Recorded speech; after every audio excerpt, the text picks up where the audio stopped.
আসসালামু আলাইকুম dear viewers, আশা করি ভালো আছেন। আজকে আমি কথা বলবো আয়কর নিয়ে। একজন দায়িত্বশীল নাগরিক হিসেবে প্রত্যেকটি ব্যক্তির উচিত দেশে আয়কর প্রদান করা। এখন প্রশ্ন হচ্ছে, প্রত্যেকে কি আয়কর প্রদান করবে? দেশের সবার আর্থসামাজিক অবস্থা তো একরকম হয় না। না, প্রত্যেকের আয়কর দেওয়ার প্রয়োজন নেই। তাহলে আয়কর কাদের কাদের দিতে হবে? একই আয় বর্ষে যে স্বাভাবিক ব্যক্তি ৩.৫ লক্ষ টাকা উপার্জন করেন তার উপর আয়কর দেওয়া উচিত। এটা সব ক্ষেত্রে একই নয়। যেমন সে যদি স্ত্রী মহিলা কিংবা ৬৫ বছরের পুরুষ হয়, ৬৫ বছর বয়স্ক কোনো ব্যক্তি হয়, তবে সেক্ষেত্রে এটা ৩.৫ লক্ষ জায়গায় ৪ লক্ষ টাকা হয়ে যাবে। এছাড়া সে যদি তৃতীয় লিঙ্গের কোনো ব্যক্তি হয় কিংবা সে যদি প্রতিবন্ধী হয়, তবে তার ক্ষেত্রে এই সীমা ৪,৭৫,০০০ টাকা, এবং গ্যাজেট দ্বারা যুদ্ধাহত মুক্তিযোদ্ধাদের ক্ষেত্রে ৫ লক্ষ টাকা পর্যন্ত। ৫ লক্ষ টাকার নিচে উপার্জন করলে তাকে কর দিতে হবে না। ৫ লক্ষ টাকার উপরে সে যদি উপার্জন করে, তাহলে তাকে এই করের আওতায় আনতে হবে। এখন এই কর দেওয়ার জন্য কি করতে হয়? কর দেওয়ার জন্য প্রথমে আমাদেরকে একটা টিন সার্টিফিকেট খুলতে হয়। টিন মানে ট্যাক্স আইডেন্টিফিকেশন নাম্বার, যার প্রথম 3টা ডিজিট থাকে। প্রথম 3টে ডিজিট বলতে যেখানে আমরা বুঝি যে সেটা কোন এলাকার কোড। পরের 4টা ডিজিট আমরা যেটা বুঝি, 4টা ডিজিট দিয়ে আমরা বুঝি সে কোনো ব্যক্তি নাকি প্রতিষ্ঠান, এবং বাকি ডিজিটগুলো দিয়ে তার ক্রমিক নাম্বার বোঝানো হয়। বর্তমানে আমাদের 12 ডিজিটের টিন নাম্বার থাকে। এখন আমাদের গেল টিন গেল, এখন গেল যে কারা ট্যাক্স দিবেন। এখন এই ট্যাক্সটা হিসাবটা কিভাবে হবে? নর্মালি আমরা যেটা প্রথম হিসাব করি সেটা হচ্ছে, প্রথম স্বাভাবিক ব্যক্তির ক্ষেত্রে প্রথম ৩.৫ লক্ষ টাকা পর্যন্ত তাকে কোনো পরিমাণ ট্যাক্স দিতে হবে না, অর্থাৎ 0%। তারপরে প্রতি ১ লক্ষ টাকায় তাকে ৫% করে ট্যাক্স দিতে হবে। তারপরে প্রতি ৪ লক্ষ টাকায় 10%, তারপরের ৫ লক্ষ টাকায় 15%, তারপরের ৫ লক্ষ টাকায় আরও 20%, এবং পরের যে 20 লক্ষ টাকায় তাতে 25%, এবং অবশিষ্ট সেই যে টাকাটা তার থাকবে তার উপরে 30% হারে তাকে কর দিতে হবে। এখন এই করের উৎস কি, আয় বা কোন কোন খাত থেকে আয় হলে আমরা বুঝতে পারবো যে সেই ব্যক্তি করের সোর্স সেটা। যেমন একজন ব্যক্তি যদি চাকরিজীবী হয়, তবে তার চাকরির বেতন এবং চাকরি থেকে যে টাকাটা সে প্রাপ্ত হচ্ছে, এরপরে যদি তার নিরাপত্তা জামানত থাকে, তার থেকে যে সুদটা পায়, তার গৃহ সম্পত্তি, যেমন সে কোনো বাড়ি করলে সেখান থেকে যে ভাড়ার টাকা পাচ্ছে, তারপরে তার কৃষি আয়, সে যে কৃষিকাজ করছে সেই কৃষিকাজ থেকে যে টাকা পাচ্ছে, তারপরে ব্যবসা করলে ব্যবসা বা পেশার আয়, কোনো চিকিৎসক হলে তারপরে তার কোনো ফার্মের আয়ের ক্ষেত্রে, এরকম বিভিন্ন খাত থেকে তার আয়টা আসতে পারে। এখন তার যে টোটাল আয়টা আসলো, সে আয়ের পুরোটার উপরে কি ট্যাক্স দিতে হবে? না, কিছু কিছু ক্ষেত্রে সে কর অব্যাহতি পাবে। যেমন কথার কথা একজন চাকরিজীবীর ক্ষেত্রে, একজন সরকারি চাকরিজীবীর ক্ষেত্রে আমরা দেখব যে কোন কোন খাতে সে আয়কর দিবে, কোন কোন খাতে সে আয়কর দিবে না। তার মূল বেতন এবং তার যে বোনাস, আমরা যে 2 ঈদে মুসলিম হলে পবিত্র রোজার ঈদ এবং কোরবানির ঈদে যে বোনাসটা পাই, বা সনাতন ধর্মাবলম্বী হলে দুর্গাপূজার সময় যে বোনাসটা পাই, সেই বোনাসটা তার এই করের অন্তর্ভুক্ত হবে।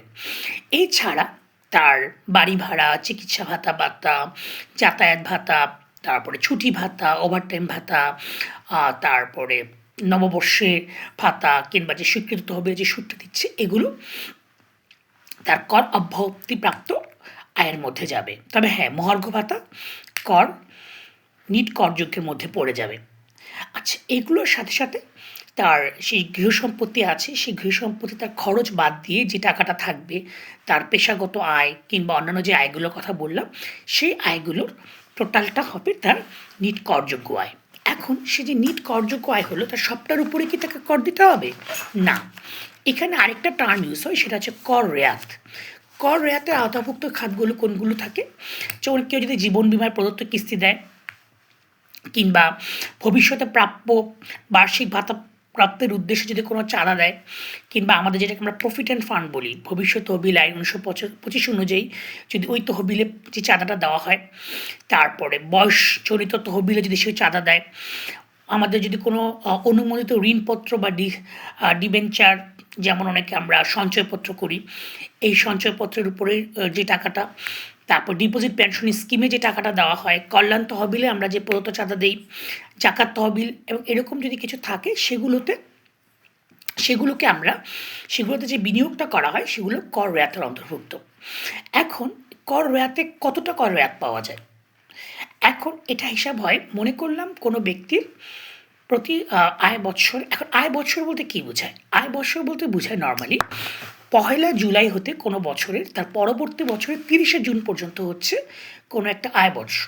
এখন এই আয় বর্ষে আমি ধরে নিচ্ছি কারো 4 লাখ টাকা উপার্জন হচ্ছে, তাহলে এবং সে 40,000 টাকা বিনিয়োগ করতেছে, তাহলে কর রেয়াতের হিসাব হবে কোনভাবে? এই যে 4 লাখ টাকা তার 0.3%, 0.3% ধরলাম সে 40,000 টাকা সে ওই আয়কর রেয়াতজনিত যে খাতগুলো আছে সেগুলোতে বিনিয়োগ করলো, তাহলে ওই 40,000 টাকার 15%, আরেকটা হচ্ছে 10 লক্ষ টাকা, এই তিনটার মধ্যে যেটা সবচেয়ে কম সেটা তার কর রেয়াত পাবে। কথার কথা, এখন দেখা গেল যে তার আয়কর পাওয়া গেল 30,000 টাকা তার কর আসলো, এবং এই তিনটার মধ্যে যে কর রেয়াতের কথাগুলো বললাম তার সর্বনিম্ন আসলো কথার কথায় 6,000 টাকা। তাহলে 30,000 থেকে 6,000 টাকা বিয়োগ দিলে যে 24,000 টাকা থাকে, এটা হচ্ছে তাকে নিট কর দিতে হবে। আচ্ছা, এখন কথার কথা দেখা গেল যে কারো এমন হলো যে তার কর রেয়াত এবং তার আয়কর বাদ দিয়ে বিয়োগ দিয়ে দেখা গেল যে 2,000 টাকা কর আসলো, তাহলে কি এখন সে 2,000 টাকা কর দিতে পারবে? না, পারবে না। এক্ষেত্রে ঢাকা উত্তর, ঢাকা দক্ষিণ এবং চট্টগ্রাম সিটি কর্পোরেশনের ভিতরে যেসব নিবাসী ব্যক্তিরা থাকবে তাদেরকে সর্বনিম্ন 5,000 টাকা কর দিতে হবে। এখন উনি যদি এই 3 সিটি কর্পোরেশন বাইরে অন্য কোনো সিটি কর্পোরেশনের নাগরিক হন, সেক্ষেত্রে তাকে 4 লক্ষ টাকা, 4,000, সর্বনিম্ন 4,000 টাকা দিতে হবে। এবং এইগুলোর বাদ দিয়ে, মানে কোনো সিটি কর্পোরেশন ছাড়া অন্যান্য কোনো উপজেলা লেভেলে বা কোথাও যদি সে পৌরসভায় বসবাস করে, তবে সেক্ষেত্রে তাকে সর্বনিম্ন 3,000 টাকা কর দিতে হবে। সো তাকে কিছু দিতেই হবে, সর্বনিম্ন 800 টাকা তাকে অবশ্যই দিতে হবে। আমরা যারা সরকারি চাকরি করি তাদেরকে অনেক সময় দেখা যায় আমাদের উৎসে কর কর্তন করে। উৎসে কর কর্তন বলতে বোঝায় সরকার চাইলে কারো যে কর থাকবে তার কর থেকে প্রতি মাসে মাসে তার বেতন থেকে কিছু অংশ কেটে নিতে পারে, যেটা পরবর্তীতে বছর শেষে যখন সে কর প্রদান করে সেই করের সাথে সমন্বয় করা হয়। এই করটা কখন দিতে হয়? নর্মালি স্বাভাবিক ক্ষেত্রে কর বছর শেষ হওয়ার পরে 30শে নভেম্বর পর্যন্ত তার এই কর কর রিটার্ন সে জমা দিতে পারে। এখন কথার কথা, আমার এখন মনে হলো যে আমার কর রিটার্ন দেওয়ার পর কোনো ভুল হলো বা আমাকে আমাকে অতিরিক্ত কর আরোপ করা হলো, তখন আমি কি করব? তখন এই কর যে আরোপ করা হচ্ছে তার উপর আপিল করা যায়, যেটাকে আমরা বলি ট্যাক্সেস অ্যাপিলেট ট্রাইব্যুনাল।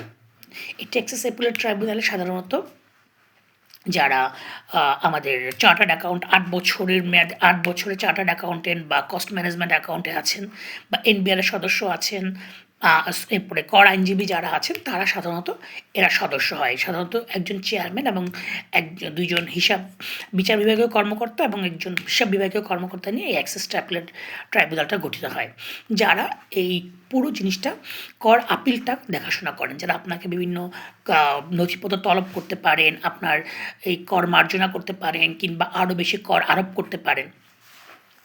সর্বোপরি একটা দেশের সামগ্রিক উন্নয়নের জন্য, তার চালিকা শক্তিকে কন্টিনিউশন রাখার জন্য দেশের প্রত্যেকটা সুনাগরিকের কর প্রদান করা উচিত, এবং এই জন্যই কর সম্পর্কে আমাদের খুব ভালো ধারণা থাকা উচিত, এবং আমাদের যে প্রত্যেকটি খাত আছে সে প্রত্যেকটি খাত উল্লেখ করে আমাদের প্রতি বৎসর ঠিকমতো কর দেওয়া উচিত। আশা করছি সবাই মিলে কর দিলে আমরা এই দেশটাকে একটা সুন্দর দেশে পরিণত করতে পারবো, উন্নত এবং আধুনিক একটা দেশের নাগরিক আমরা হতে পারবো। সবাই ভালো থাকবেন। আসসালামু আলাইকুম।